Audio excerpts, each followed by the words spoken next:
Azərbaycan SSR-də həyata keçirilən iqtisadi və siyasi tədbirlərə gəldik. Deməli, Azərbaycan SSR-də həyata keçirilən iqtisadi siyasi tədbirlərə gəldik artıq. Təbii ki, Sovet rejiminin Azərbaycanda qurubsa, iqtisadiyyatını da, siyasətini də buna, onların yəni öz idarəçilik sisteminə uyğunlaşdırmalı idi və iqtisadiyyatda inzibati amirlik sisteminin təşəkkülü, yəni yaranması və burada sosial ziddiyyətlər görək nə idi?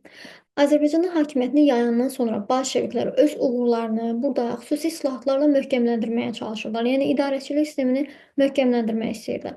Sovet hakimiyyətinin ilk günlərindən bolşeviklərin iqtisadi siyasəti ardıcıl deyildi. Yəni oradan-burdan qarışıq formada həyata keçirildi. İlk öncə hərbi kommunizm. Biz Rusiyanın özündə qeyd etmişdik ki, vətəndaş müharibəsi dövründə hərbi kommunizm siyasəti tətbiq olunurdu. Hərbi kommunizm nə idi? İqtisadiyyatın hərbiyə, müharibəyə uyğun şəkildə təşkil olunması idi ki, hərbi kommunizm siyasəti Azərbaycanda da tətbiq olunmağa başlayır. Hərbi kommunizm nə idi? Ərzaq sapalağının alınması, yəni kəndli artıq qalan məhsulunu məcburi surətdə dövlətə ucuz qiymətə satmalı idi və bu kəndlinin aparıb bazarda məhsul satmasına mane olurdu. Yəni gəlirindən məhrum edirdi. Bu narazılıqlara səbəb olurdu, əhalinin vəziyyətini pisləşdirirdi. Deməli, bu dövrdə əsas sənaye mərkəzi olan Bakı və bir neçə şəhərə çıxmaq şərti ilə Azərbaycan hələ də aqrar ölkədir. Yəni kənd təsərrüfatından qazanc əldə edən ölkədir. Sənaye hələ də elə geniş inkişaf etməyib. 1920-ci ilin avqustunda Azərbaycan İnqilab Komitəsi taxıl ticarətinin dövlət inhisarına alınması haqqında dekret qəbul edir və 1920-ci ilin sentyabrından ərzaq sapalağı və ümumi əmək mükəlləfiyyətlərinin tətbiq edilməsi ilə hərbi kommunizm rəsmi surətdə tətbiq olunmağa başlayır. Yəni rəsmi sənədlərdə artıq Azərbaycanda hərbi kommunizm tətbiq olunması göstərilirdi. Əhali istehsal etdiyi məhsulu qeyd etdiyim kimi artıq olan məhsulunu şəhərlərdə azlıq çəkən fəhlələrə çatdırılması adı altında, yəni dırnaqarası bu səbəblə zorla müsadirə olunurdu. Əvəzində kəndlərə qəpik quruş ödənilirdi. Yəni alırdılar ki, güya şəhərdə azlıq çəkən fəhlələrə aparılır, amma bunun üçün deyildi. Bu gedən vətəndaş müharibəsinə görə toplanılırdı, hərbi üçün toplanılırdı. Və bu tədbir fəhlələrdən ibarət xüsusi dəstələr tərəfindən həyata keçirilirdi. Ümumiyyətlə bildiririk ki, Sovet rejimi kəndli və fəhlənin müdafiə edirdi və bu vəzifəyə də fəhlələri seçmişlər ki, vəzifəni fəhlələr həyata keçirsin. Əslində bu toplanan taxıl kimə sərf olunurdu? 11-ci Qırmızı Ordunun ehtiyaclarına sərf olunurdu. Həmçinin ərzaqla bağlı çətinlik çəkən Rusiya qəzalarına göndərilirdi. Hərbi kommunizm siyasəti kənd təsərrüfatına Azərbaycanda çox pis təsir göstərir. Əhalinin vəziyyəti pisləşir. Kəndlər artıq öz əməyinə heç bir marağı olmur. Ona görə də işləmək istəmirdilər və bu ölkəni ərzaq böhranı ilə üz-üzə qoya bilərdi. Yəni kəndlinin işinə marağı yoxdur, işləmir, işdən imtina eləyir. Bu da ölkəni ərzaq böhranı ilə, yəni ərzaq çatışmazlığı ilə üz-üzə qoyma təhlükəsini yaradır. Ona görə də Rusiya məcbur qalacaq, bunu dəyişdirəcək. Artıq tez bir zamanda qəzaların çoxunda taxıl ehtiyatı tükənir və bunu nəzərə alaraq taxıl tədarükünü Rusiya dayandırır. Yəni kəndlərdən taxıl toplamasını dayandırır. Genişlənən kəndli çıxışları və qaçaq hərəkatı da Bolşevik hökumətini artıq sərt ərzaq siyasətindən əl çəkməyə məcbur edir. Yəni ərzaq sapalağından imtina etməyə məcbur olur. Və 1920-ci ilin əvvəllərində yeni iqtisadi siyasət tətbiq olunmağa başlayır. Yeni iqtisadi siyasət nə idi? Burada artıq ərzaq sapalağı ləğv olunur və kəndli öz məhsulunun, artıq olan məhsulunun sahibi olur və ona ticarət azadlığı verilir ki, kəndli bu məhsulu bazarda aparıb sata bilər. Və bu da onun işinə marağını artırır. Gəlin başdan baxaq. Kəndli məhsulu toplayır. Topladıqdan sonra bir qismini özünə götürür, bir qismini vergi ödəyir, bir qismi artıq qalır. Bu artıq qalanı artıq aparıb bazarda satıb pul qazana bilər. Və bu onun işinə marağını artırırdı. Yəni motivasiyasını artırırdı. Və burada ərzaq sapalağı ləğv olunandan sonra onun yerinə könüllü yığılan çanaq vergisi tətbiq olunur. 1921-ci ildə deməli ərzaq sapalağından biz birbaşa ərzaq vergisinə keçmirik. Rusiyanın özündə birbaşa ərzaq vergisinə keçir. Amma bizdə ortada bir keçid vergi var, çanaq vergisi. 1921-də ərzaq sapalağı ləğv olunur, çanaq vergisi tətbiq olunur, könüllü idi. Bunu hətta deyir ki, Nəriman Nərimanov könüllü olaraq 8 kiloqram taxıl olaraq müəyyənləşdirmişdi. Və 1922-ci ildən artıq Azərbaycanda kəndlilərdən ərzaq vergisi toplanmağa başlayır. Kəndlilərin məhsulunun aparıb bazarda satılmasına icazə verilməsi, artıq onların ticarət azadlığı verilməsi idi ki, dövlət yalnızca xarici ticarət üzərində inhisara malik olur. Yeni iqtisadi siyasət dövründə respublika banklarının fəaliyyətini genişləndirmək üçün kredit şirkətləri təsis olunur.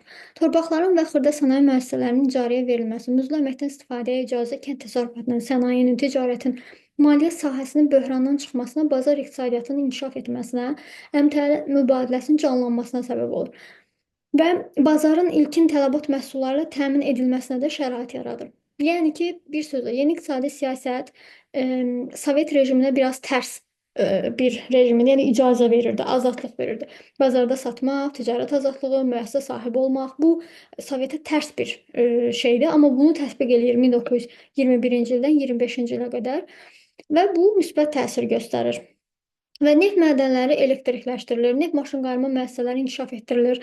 Digər sənaye sahələrində də yeniliklər əldə olunur. Bakıda və Tovuzda sement zavodu, Gədəbəydə misərtmə zavodu işə başlayır. Və yeni iqtisadi siyasət təsərrüfatda çox böyük dəyişikliklərə səbəb olur. Taxıl və pambıq sahələri genişlənir. Çünki kəndlinin işinə marağı var idi və çox həvəslə işləyirdi. Yeni iqtisadi siyasətin ilk illərində əkinçiliyin mexanikiləşdirilməsinə başlanılır. Mal-qaranın sayı nəzərə çarpacaq dərəcədə artır. Və beləliklə ümumiləşdirsək, yeni iqtisadi siyasət dövründə, yəni 1921-25-ci illərdə həyata keçirilən tədbirlər nəticəsində bazar iqtisadiyyatının bəzi elementləri tətbiq olunmağa başlayır. Yəni SSR-də bazar iqtisadiyyatı tətbiq olunur. Daxili ticarət azadlığı, icarə sistemi, bank kreditləri, yüngül və yeniyetmə sənayesinə özəl müəssisələrin yaradılmasına icazə verilir. Baxın, bunların hamısı SSR üçün çox yad işləri idi ki, o bunlara icazə vermişdi. Yeni iqtisadi siyasətin tətbiqi iqtisadiyyatı əhəmiyyətli dərəcədə canlandırır. Neft sənayesi yenidən qurulur. Azərbaycan regionlarında yüngül sənaye, tikinti materialları müəssisələri açılır. Qolçomaq və ortabab kəndli təsərrüfatının çəkisi artırılır. Yəni bu o deməkdir ki, kənddə kəndlilərin vəziyyəti o qədər yaxşılaşır ki, qolçomaqların, yəni varlı kəndlilərlə, yəni fermerlərlə ortabab, yəni orta səviyyədə yaşayan kəndlilərin sayı çoxalır, aşağı səviyyədə yaşayan kəndlilərin sayı azalır. Sənayeleşdirmə artıq 20-ci illərin ikinci yarısından SSR-də siyasi rejim sərtləşdirildi. Çünki Stalin gəlir hakimiyyətə və Stalin gəlişindən sonra bütün sahələrdə bürokratik, sərt bir rejim yaradılır. Onsuz da sərt idi, amma bunun dövrünü daha da sərtləşdirilir və iqtisadi siyasətdə də bəzi dəyişikliklər olur. Təbii ki, Stalin kimi biri yeni iqtisadi siyasətin olmasına icazə verməzdi. Çünki o zır kommunizm idi, belə deyək, zır kommunizm, Sovet təfəkkürlü idi. Yeniliklərə, özəl müəssisələrin olmasına, özəl müəssisə sahibi olmağa, ticarət azadlığına təbii ki, qarşı idi. Və 1925-ci ilin sonlarında SSR-də sənayeleşdirmə xətti elan olunur ki, SSR kənd təsərrüfatından aqrar ölkədən sənaye ölkəsinə keçsin. Və bunu həyata keçirmək üçün Azərbaycana 1926-cı ildə xüsusi komissiya yaradılır ki, sənayeleşdirmə üzrə işləri həyata keçirsin. Sənayenin 5 illiklər üzrə inkişaf proqramı qəbul olunur. Yəni SSR-də ümumiyyətlə belə bir şey var idi ki, 5 illik planlar qəbul olunurdu. O 5 il ərzində hədəf qoydular və o hədəfə çatmaq üçün belə planlar qururdular. Və 5 illik plan tərtib olunur. Sənayenin maddi-texniki bazasını modernləşdirmək üçün böyük məbləğdə kapital, yəni pul, xam mal, yəni istifadə olunacaq məhsul və işçi qüvvəsi tələb olunurdu.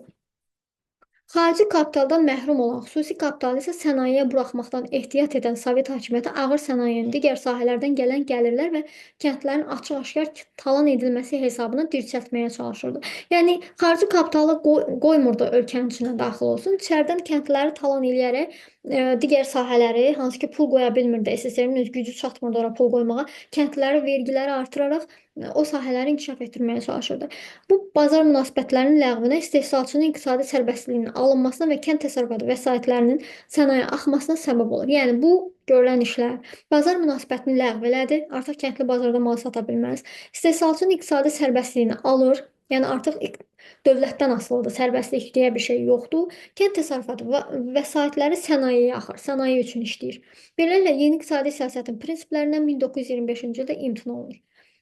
Azərbaycanda sənayeleşmə dövründə əsasən iki sahəyə, neft və elektrikləşməyə daha çox diqqət ayrılırdı. Geoloji kəşfiyyat işləri genişləndirilir, yeni mədənlərin istismarına başlanılır, neft hasilatı artırılır. SSR-də ilk böyük kerasin, benzin zavodu, sürtkü yağı və cracking prosesini yerinə yetirməsi üçün zavodlar tikilir. 1927-28-ci illərdə Respublikanın elektrikləşməsi sahəsində xüsusi yeniliklər olur. Bu dövrdə Salyan, Qaryagin, yəni indiki Füzuli, Nuxas stili elektrik stansiyalarının tikilişi başa çatdırılır. Sənayeləşmənin ilk illərində Azərbaycanın başqa yerlərində də sənaye tikintisinə başlanılır. 1930-cu ildə yeni Bakı-Batum neft kəmərinin tikintisi başa çatdırılır. Və bu dövrdə Gəncə Azərbaycanın ikinci sənaye mərkəzinə çevrilir. Ümumilikdə birinci 5 illik ərzində, yəni 28-32-ci illərdə respublikada 35 yeni sənaye müəssisəsi işə düşür. Azərbaycan aqrar respublikadan aqrar sənaye ölkəsinə çevrilir. Yəni kənd təsərrüfatı ilə yanaşı sənaye, şəhər təsərrüfatı da burada inkişaf edir. Yeni sənaye obyektləri tikilir, köhnə müəssisələr bərpa olunur. Bunun hesabına işsizlik aradan qaldırılır. 1920-ci illərin sonlarına doğru sənayeləşmə güclənir və bunun əsas nəticəsindən biri də rus dilli əhalinin Rusiyadan Azərbaycan SSR-yə növbəti axın olur. Yəni iş üçün Azərbaycan SSR-yə axın edirdilər və Bakıda ə, rusların sayı çoxalırdı. Odur ki, sənayeləşmə dövründə respublikada işçi qüvvəsinə artan tələbat Rusiyadan köçürülənlərin hesabına ödənilirdi. Onların böyük hissəsi Bakının neft sənayesində işləyirdi. Ağır iqtisadi vəziyyət, aclıq minlərlə insan öz yurd yuvasını tərk eləyib, gəlib burada fəhlə kimi işləməsinə səbəb olurdu ki, Cənubi Azərbaycandan gələnlər də az deyil. Sənayeləşdirmə nəticəsində 30-cu illərin ortalarında azad bazar münasibətləri tamamilə ləğv olunur. Bu sadaladığım şeylər sənayeləşdirmənin nəticələridir. Ümumi təhlil edirik ki, nəticələr nə oldu? Deməli, azad bazar münasibətləri ləğv olundu. Bakı şəhəri beynəlmiləl, yəni çoxmillətli şəhərə çevrilir. Çünki işsizlikdən bütün başqa qonşularda olan xalqlar, insanlar belə deyək, axıb gəlirdilər Bakıya. İkinci beşillikdə 29 sənaye müəssisəsi istismara verilir. 30-cu illərin ortalarında sənaye məhsulları və elektrik enerjisinin istehsal səviyyəsinə görə Sovet Azərbaycanı SSR-də 3-cü yerdə dayanırdı. 30-cu illərin ikinci yarısında SSR-də yaranmış plan tapşırıqlarının artıqlaması ilə yerinə yetirilməsi hərəkatı Azərbaycanda geniş vüsət alır. Yəni 30-cu illərin ikinci yarısında 5 illik plan, yeni 5 illik plan tətbiq olunur və bu plana görə planın müddəti bitmədən, yəni 37-ci ilə çatmadan planın qoyduğu məqsədlərə çatmalı idilər. Ona görə var güclə çalışırdılar, çalışmağa məcbur edirdilər hər kəsi və ikinci 5 illik plan xalq təsərrüfatının sosialist yenidən qurmasını başa çatdırmalı idi. Yəni bütün ölkədə sosializm rejimi tətbiq olunub başa çatdırılmalı idi. Amma formalaşan planın təsərrüfatın mənfi nəticələri də var idi. Yüksək plan və plandan əlavə göstəricilərə, şişirdilmiş nailiyyətlərə və artırmalara meyilli maddi resursların israfına səbəb olurdu. Ya burada israflar olurdu. Əslində müəssisələr plan öhdəliklərini yerinə yetirə bilmirdilər. Keyfiyyətsiz məhsulun istehsalı adi hala çevrilir. Yəni az vaxtda keyfiyyətli məhsul istehsal etmək yerinə sürətli şəkildə qaçalovla daha keyfiyyətsiz məhsullar istehsal olunurdu. 30-cu illərin sonunda qeyd etdik ki, Azərbaycan SSR-də şəhər əhalisinin sayı artır. Bakı şəhəri əhalinin sayına görə SSR-də 5-ci yerdə idi. Çünki başqa ölkələrdən də gəlib burada məskunlaşırdılar və beynəlmiləl, yəni çoxmillətli şəhərə çevrilirdi. Sənayeləşmə siyasəti şəhərlə kənd arasında inkişaf tarazlığını pozur. Daxili maliyyə mənbələrinin kəskin çatışmazlığı şəraitində kənd təsərrüfatının əsasən neft sənayesinə və enerji sektorunun inşasına vəsaitlərin köçürülməsi siyasəti kənd təsərrüfatının geriləməsinə və kənddən əhalinin şəhərə miqrasiyasına, köçüb gəlməsinə gətirib çıxar. Deməli, SSR bu dövrdə sənaye ölkəsi deyil, aqrar ölkəsidir və bu kənd təsərrüfatı məhsullarını axıdır sənayeye ki, sənayeni inkişaf etdirsin. Bu da kənd təsərrüfatını aşağıya salır, yəni gücünü salır aşağı. Və nəticədə şəhərin kənd təsərrüfatı məhsulları ilə təmin edilməsinə çətinliklər yaranır. Bu da onların qiymətlərinin artmasına, ərzaq qıtlığına səbəb olur. Belə bir şəraitdə dövlət kənddə inzibati təzyiq üsullarını tətbiq etməyə qərar verir. Yəni pis vəziyyəti yaradan özüdür. Şəhər əhalisinə artıq məhsul çatdıra bilmir kənd məhsulu və düşür kəndlərin üstünə onlara təzyiq göstərir ki, daha çox çalışsınlar və şəhəri bundan təmin etsinlər. Halbuki problem özündədir. Qoyduğu siyasət yanlışdır. Kənd təsərrüfatının kollektivləşməsi. Deməli, iqtisadi sahədə sənayeləşdirmə xətti götürürlər. Kənd təsərrüfatında da bəzi dəyişikliklərə səbəb olur. Kənd təsərrüfatı gəlirləri hesabına qeyd elədik ki, sənayeləşdirmə siyasəti kənd təsərrüfatına zərbə vurur. 1920-ci illərin sonlarına doğru dövlət sərt iqtisadi metodlar tətbiq etməyə başlayır ki, bu kənddə iri təsərrüfat sahiblərinin iqtisadi marağının azalmasına səbəb olur.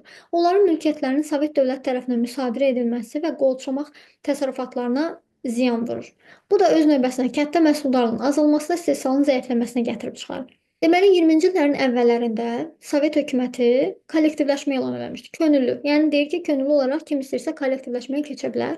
Amma a, kollektivləşməni Azərbaycanda qəbul etmirdilər. Çünki Rusiya özü vaxtı ikən icma halında yaşamış və buna alışmışdı. Yəni icma halında bərabər əkmək, bərabər biçmək, sonra onu bərabər bölmək, yəni ibtidai icma quruluşunda olduğu kimi. Rus kəndləri hər zaman belə yaşayıblar, belə görüblər və bu onlar üçün normal idi. Amma Azərbaycan ta qədimdən fərdi şəkildə kəndli, fərdi təsərrüfatla məşğul olub, özünə aid olan. Ona görə də bizə bu yad idi. Dövlət nə edir? Yəni bu kollektivləşmədə kəndlinin torpağını əlindən alır, hansı ki 1870-ci il və 1913-cü il islahatları ilə kəndliyə torpağı satın almaq ixtiyarı vermişdi. Yazıq kəndlinin zülmlə zillətlə aldığı bu torpağı onun əlindən alır, eləyir dövlətin, kəndli qalır torpaqsız havada. Və o kəndli bütün kəndlilərlə bərabər dövlətin o əlindən aldığı torpaqlarda işləməyə başlayır. Bərabər şəkildə, icma halında yəni. Və bərabər qazanırlar. Bərabər əkirlər, biçirlər, becərirlər və bölürlər. Belə deyək də, hamı bərabər qazanır. Və Azərbaycanlılar bunu istəmirdi, buna qəbul etmirdi. Ona görə 20-ci illərin sonunda ə, zorla elliklə kollektivləşmə elan olunur. Yəni görür ki, könüllü olaraq bunlar keçməyəcək. Zorla, elliklə deyir ki, hamı keçməlidir. Yəni başqa bir yolu yoxdur. Və 20-ci illərin sonunda hətta burada çörək böhranı baş vermişdi. Yəni çörək qıtlığı baş vermişdi. 29-cu ildə ölkənin bütün şəhərlərində ərzaq məhsulları kartoçka yolu ilə paylanma sisteminə keçir. Yəni kartoçka aparırsan, o kartoçkaya əsasən, yəni ailədə neçə nəfər varsa, onun sayına uyğun olaraq talonla sənə çörək verirlər. Bu sistemə keçmək məcburiyyətinə qalır. Gələk elliklə kollektivləşməyə. Deməli 29-cu ildən SSR elliklə kollektivləşmə xətti elan edilir. Bu nədir? Zorla kollektivləşmə. Yəni istəsə də, istəməsə də kəndli kollektivləşməyə keçməli idi. Yəni kolxoz və savxozlar yaradılır. Kollektiv təsərrüfatlar. Dövlətin torpaqlarında kəndli gedəcək, o biri kəndlərlə bərabər işləyəcək. Kollektivləşmə siyasətinin əsas məqsədi o idi ki, qolçomaq və ortabab kəndlilərinin təsərrüfatını zorla ləğv eləsin və bütün təsərrüfatı kolxoz savxozlarda birləşdirsin. Biz qeyd eləmişdik ki, yeni iqtisadi siyasət dövründə qolçomaq və ortabab kəndlilərin sayı çoxalmışdı. Qolçomaqlar özü 1870-ci il kəndli islahatından sonra torpaq sahibi ala bilən kəndlilər çevrilib qolçomaq olmuşdu. Yəni kənddə varlı təbəqə olmuşdu. İndi bunları ləğv etməyə çalışır. İstəyir ki, onlar ləğv olsun. Çünki onların varlığı dövləti bir növ gəlirinə, onun o siyasətinə uyğun deyildi. Ona görə istəyir ki, qolçomağı, ortabab kəndlini, yəni yaxşı yaşayanların hamısını ləğv eləsin, torpaqlarını əllərindən alsın və kolxoz savxoz yaratsın. Hər şey dövlətin olsun və bunlar hamısı dövlət üçün işləsin. Yəni burada bir məqsəd var idi, dövlət üçün işləmək. Onlar hamısı gecə-gündüz dövlət üçün işləyəcək, dövlət bir pay onlara verəcək, qalan hər şeyi özünə götürəcək. Kollektivləşmənin həyata keçirildiyi rayonlarda torpağın icarəyə verilməsi, muzlu əməkdən istifadə olunması qadağan olunur. Niyə? Çünki dövlət özü öz torpağında artıq kəndləri işlədəcək. Dövlət tərəfindən qoyulan planları yerinə yetirən hüquqsuz qurumlara çevrilir artıq kəndlər. Mülkiyyətsizlik mühiti formalaşdırılır. Baxın, mülkiyyətsizlik. Yəni heç kəsin mülkü yoxdur, hər şey dövlətindir. Kəndlərin öz əməyinə marağı azalır. SSR-nin başqa regionları ilə nisbətdə Azərbaycanda kollektivləşmə sərt gedirdi, ləng gedirdi. Çünki bunu qeyd elədim. Azərbaycan buna alışmamışdı. Fərdi təsərrüfatda olmuşdu hər zaman. İqtisadi sərbəstlik olmuşdu. O istəmirdi bu tipdə bir rejimə daxil olmaq. O istəyir ki, yenə fərdi təsərrüfatla məşğul olsun. Digər tərəfdən Azərbaycanda kollektivləşmə xətti partiyanın dinə, milli adət-ənənələrə qarşı apardığı mübarizə ilə eyni vaxta düşmüşdü. Yəni partiya həmin dövrdə 20-ci illərdə xalqa qarşı repressiyalar, təqiblər, milli adət-ənənələrə qadağan etmək bu tipdə siyasət həyata keçirirdi ki, bu xalqda qıcıq yaradırdı və onun həyata keçirdiyi digər siyasətə də dirənirdi, keçmək istəmirdi. Və kəndlərə qarşı həyata keçirilən zorakılıq metodları, yəni zorla məcbur edirdi ki, kollektivləşməyə keçməlisən. Vergi siyasətində özbaşınalıqlar, yəni vergilərin artırılması 30-cu illərin əvvəllərində bir sıra ərazilərdə kəndlərin üsyan etməsinə səbəb olur. Nuxa, Zaqatala, Naxçıvan, Cəbrayıl, Şəmkirdə və digər bölgələrdə Sovet və partiya orqanlarına qarşı silahlı üsyanlar baş verir. Bəzi bölgələrdə bu mübarizəyə yerli kommunistlər də qoşulmuşdu. Və bu üsyanlar nəticəsində silahlı toqquşmalarda yüzlərlə insan həyatını itirir, günahsız qanlar tökülür və yüzlərlə kəndli ailəsi Mərkəzi Asiya və Qazaxıstana sürgün olur. Sovetin həyata keçirdiyi, ən çox elədiyi, yəni bildiyi tək şey bu idi, sürgün eləmək ya da öldürmək.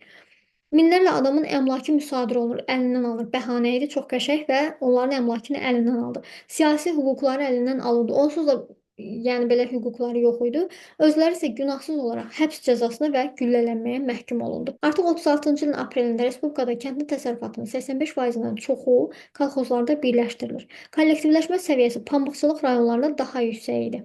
Yəni pambıqçılıqda daha çox daha sürətli gedirdi kollektivləşmə. Əkinçilik rayonlarında kollektivləşməni sürətləndirmək mümkün olsa da, maldarlıq rayonlarında bu ümumiyyətlə ləng gedirdi. Beləliklə, kollektivləşmə siyasəti Azərbaycan kəndlisi üçün faciəvi sonluqla bitir. Yəni qolçomaqlar ləğv olunur, onların bir qismi sürgünə göndərilir, bir qismi güllələnir, öldürülür. Üsyanlara qalxanların taleyi bərbad olur. Yəni kollektivləşmə qanla həyata keçirilir. 1932-ci ildə pasport sistemi tətbiq olunur, amma kəndlilərə pasport verilmir. Çünki kəndlilərin kənddən şəhərə axın etməsini, urbanizasiya sisteminin olmasını istəmirdi. Çünki kənddən şəhərə axardılarsa, kənd təsərrüfatı məhsullarının istehsalı azala bilərdi. Kənd əhalisinin sayı azalsa, bu da azala bilərdi. SSR də buna icazə vermək istəmirdi. Məhz bunun nəticəsində 39-cu ildə əhalinin mütləq siyahıya alınmasında nəticələrə görə Respublikanın paytaxtı Bakıda azərbaycanlıların xüsusi çəkisi 28% idi. Yəni 28% əhali şəhərdə, yerdə qalan 72% əhali kənddə yaşayırdı. 20-ci illərin ikinci yarısından başlayaraq həyata keçirilmiş bu sosial-iqtisadi siyasi tədbirlər Azərbaycanın həyatında çox köklü dəyişikliklərə səbəb olur. İqtisadiyyatın bütün sahələrində dövlət nəzarəti bərqərar olur. Azad bazar iqtisadiyyatı və sahibkarlığına son qoyulur. Çünki Sovetdə bu şeylər tərs idi. O belə şeylərə icazə vermirdi. Hər şey dövlətin nəzarəti altında olmalı idi. Kommunizm budur. Yəni nə siyasi azadlıq, nə söz azadlığı, nə vicdan azadlığı, nə iş azadlığı, özəl müəssisə sahibi olmaq, bunların heç birinə kommunizmdə icazə yoxdur. Sərvətlər üzərində dövlət mülkiyyətinin qoyulması elə bir şərait yaratır ki, heç kəs heç nə üçün cavab vermir. Bacardığı qədər dövlət mülkiyyətini talan edirdi. Deməli, istehsalatda bərabərlik prinsipinin möhkəmləndirilməsi əməyə olan iqtisadi marağı tamamilə öldürür. Fəhlə və kəndlərin istehsal vasitələri üzərində mülkiyyətindən ayrılması prosesi artıq başa çatır. Cəmiyyətdə yoxsulluq, bərabərlik təbliğ olunur. Var dövlətə nifrət psixologiyası formalaşdırılır. Bundan əvvəlki mövzularda qeyd etdiyim kimi, deməli, Azərbaycan xalqının 90%-nin qıtlıq bilincində olmasının, xüsusən də köhnə nəslin səbəbi məhz budur ki, bu dövrdə yoxsulluq, bərabərlik təbliğ olunurdu. İnsanlara bu daha yaxşı göstərilirdi. Hər şey dövlətin idi. Yəni aşağı digər insanlar aşağı təbəqə idi və bu psixologiyadan formalaşmış yetkinlər, belə deyək, gələcək nəsilləri də bu formada yetişdirir. Ona görə də hal-hazırda kasıblıq psixologiyasında olan çox sayda insan var. Kütləvi repressiyalar. Azərbaycanda siyasi repressiyaların güclənməsi 33-cü ildə Mirzə Cəfər Bağırovun respublikada rəhbərliyə gəlməsi dövrünə təsadüf edir. Amma repressiyalar sırf Azərbaycanın daxili terror kampaniyası deyil. Bu siyasət ümumİttifaq səviyyəsində, yəni bütün SSR-də həyata keçirilirdi və ayrı-ayrı respublikalarda öz miqyasına, xarakterinə, qəddarlıq dərəcəsinə görə fərqlənirdi. Azərbaycanda daha sərt şəkildə keçirilirdi. Çünki ermənilər buna biraz da fitnə qatırdılar, alovlandırırdılar bir növ. Çünki orada rəhbərlikdə ermənilər də var idi. Azərbaycanlılara qarşı nifrəti təbii ki, danılmazdı və bunu istifadə edib xalqımıza qarşı rusları belə qırğını daha doğrusu alovlandırırdılar və bunu qeyd eləmək istəyirəm ki, hal-hazırda ermənilər bizim sakit yaşadığımız qonşumuz olsa da, bütün keçmiş tarixə baxanda görürük ki, biz onlarla bir daha dost ola bilmərik. Yəni nə qədər desək də biz humanist bir ölkəyik, biz tolerant bir ölkəyik, bəli. Amma yəni onların bizə yaşatdıqlarından sonra bizim onlara güvənmə deyə bir lüksümüz yoxdur.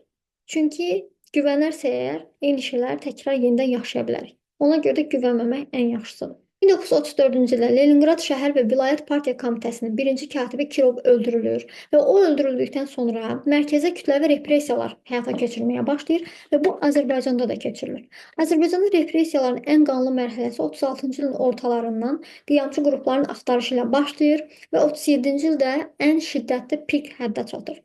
Xalqımız həqiqətən də görmədiyi zülm belə deyək qalmayıb. Azərbaycan SSR-də kütləvi siyasi repressiyaların qurbanı kim idi? İlk növbədə rəhbər kadrlar.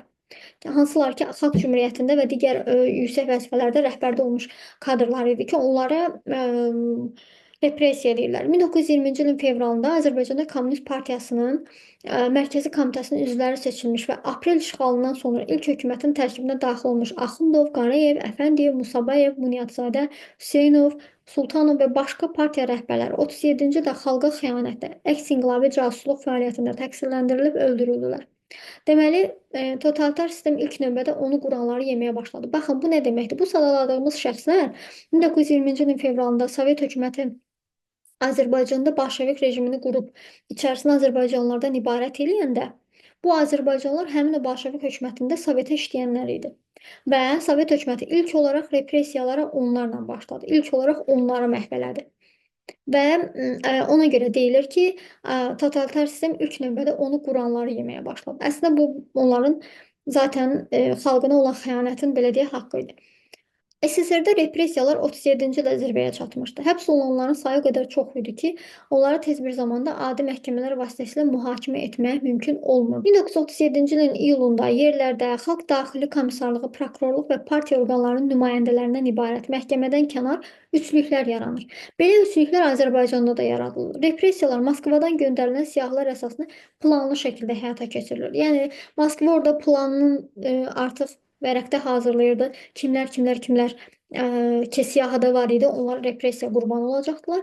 Onlar repressiya qurbanları olmadan öncə işgəncələr alırdılar. Məsələn, Hüseyn Cavid, Mikail Müşfiq çox çətin şəraitdə işgəncələrə məruz qalırlar və daha sonra isə öldürülürdülər.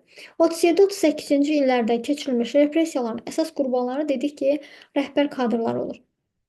Kütləvi repressiyaların qurbanı təbii ki, Azərbaycan ziyalıları da bu siyahıdaydı. Onlar xalq düşməni adı ilə damğalanır. Hüseyn Cavid, Mikail Müşfiq, Şahbazi, Mümtaz, Yusif Vəzir Çəmənzəminli, Əhməd Cavad və başqa ziyalılar bu sıradaydı. Həmçinin Azərbaycan elminə öz böyük töhfələrini vermiş olan Çobanzadə, Qubaydulin, Azərbaycan səhnəsinin aparıcı aktyorları Ülvi Rəcəb, Abbas Mirzə Şərifzadə də repressiya edilənlər siyahısındadır. Cəzalandırılanların hamısı müxtəlif ölkələrin xeyrinə casusluqda, pan-türkizmdə, yəni türklüyü yaymaqda, pan-islamizmdə, İslamı yaymaqda, xalq işinə xəyanətdə ittiham olunurdu. Tezliklə repressiya maşını, yoxsul təbəqələri, ətrafda baş verən hadisələri hələ dərindən dərk edə bilməyən fəhlə və kəndliləri də öz məngənəsinə almağa başlayır. Yəni vaxtı ikən özünü fəhlə kəndlinin, aşağı təbəqənin dostu kimi verən bu repressiya maşını, yəni Sovet hökuməti artıq fəhlə kəndliləri də yeməyə başladı. Yüzlərlə ziyalı, fəhlə kəndli vətənə xəyanətdə, yəni İran, Türkiyə, Almaniya və Yaponiya kəşfiyyat orqanları ilə əlaqədə təqsirləndirilərək həbs olunur və bunların heç birinin də əsası yox idi. Yəni düşünün ki, evinizdə oturmusunuz, bu repressiyalar gedir və siz də hər an sizin də qapınız açıla bilər və siz də nədəsə heç bir əsas olmadan günahlandırılıb,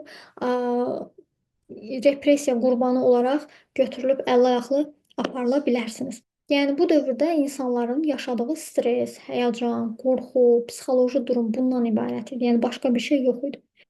Minlərlə insan repressiyanın qurbanı olur, Rusiyanın şimal rayonlarına, Mərkəzi Asiyaya sürgün olunurdu. Həmçinin bunu da qeyd eləyək ki, burada xalq düşməni elan olunub, repressiyaya məruz qalmış təkcə şəxsin özü yox, onun yaxın adamları, dostları, qohumları, onunla əlaqədə olan, yəni kim varsa, hamısı cinayət məsuliyyətinə cəlb olunurdu. Onlarla bağlı cəza tədbirləri həyata keçirilirdi. Bu dövrdə Azərbaycanda cənubdan gəlmiş olan fəhlələr, işləmək üçün gələnlər də vardı ki, onların görə tali necə olur? 30-cu illərin ortalarında respublikada əslən Cənubi Azərbaycandan olan çoxlu fəhlələr var idi.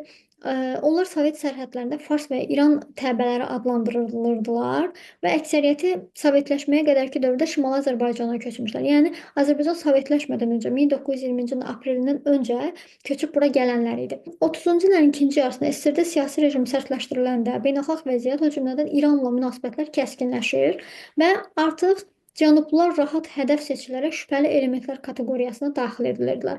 38-ci ildə partiya rəhbərliyi İrandan gəlmiş azərbaycanlılara aid xüsusi qərarı qəbul edir. Bu qərara görə ya bu Cənubi Azərbaycandan gələnlər Sovet hakimiyyətini qəbul etməli idi, ya da İran təbəliyində qalmaq istəyirsə, yəni qəbul etmək istəmirsə Sovet rejimində qalmağı, 10 gün ərzində İrana köçməli idi. Əgər Sovet vətəndaşı kimi qalmaq istəyirdisə, bir ay müddətində Qazaxstana köçməli idi. Yəni onların Azərbaycanda qalmasına icazə verilmirdi. Bu deportasiya demək, yəni zorla, istəmədən köçürülmək idi. Nəticədə 10 minlərlə Cənubi Azərbaycanlı seçim qarşısına qalır. Ya İrana köçmək, ya da Qazaxstana sürgün olunmaq. Əks halda onları həbs təhlükəsi gözləyirdi. Və ona görə də bu insanların çoxusu Azərbaycanı tərk eləyib İrana köçür, amma orada da onlara xoşuz göstərmirlər. Yəni Sovetdən köçüb gəldiyinə görə, o dövrdə İranla Sovet arasında münasibətlər pis olduğuna görə onlara orada da rahat yaşamağa imkan verilmir. Onlara casus gözü ilə baxırdılar. Yəni bu Cənubi Azərbaycanlılar nə şimalda yaşamağa yer tapa bilmədilər, nə də cənubda yaşamağa yer tapa bilmədilər və çoxu İranı tərk edib mühacirətə getmək məcburiyyətində qalır. Yəni başqa ölkələrə getmək məcburiyyətində qalır. Beləliklə bu Cənubi Azərbaycanlılar daha pis vəziyyətdə olur. Yəni iki ideologiyanın nəticəsində günahsız olan bu cənublular öz vətənlərindən didərgin düşür.